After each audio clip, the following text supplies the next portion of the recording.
Welcome to the Slop Farm. Enjoy the video. You begin by confirming prerequisites. Check Windows 11 build and TPM so you know compatibility. Open Device Manager and inspect biometric devices to record driver versions. Create a system restore point now in case an update breaks things. Next, sign into the account that uses the fingerprint and remove any temporary biometrics to avoid conflicts.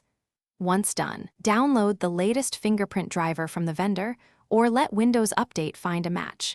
Keep the installer ready for the next phase. You now update and reinstall the biometric stack. Run the vendor driver installer as administrator and reboot to apply kernel-level changes. If the scanner still fails, uninstall the biometric device in Device Manager, choose Delete Driver Software when prompted, then use Scan for hardware changes to force a clean redetection.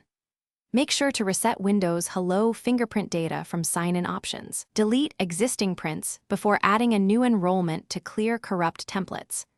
Once re-enrolled, verify sensor responsiveness and driver status to move toward finishing. Finish by running the hardware troubleshooter and confirming the Windows biometric service runs and is set to automatic.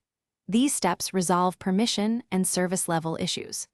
Test the fingerprint sensor in safe mode and also create a new local administrator account to see if a profile-specific setting blocks enrollment.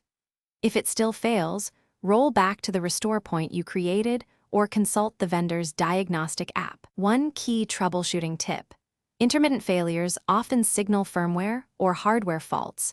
Try an external USB fingerprint reader to confirm. Thanks for watching. Consider subscribing if we helped you today.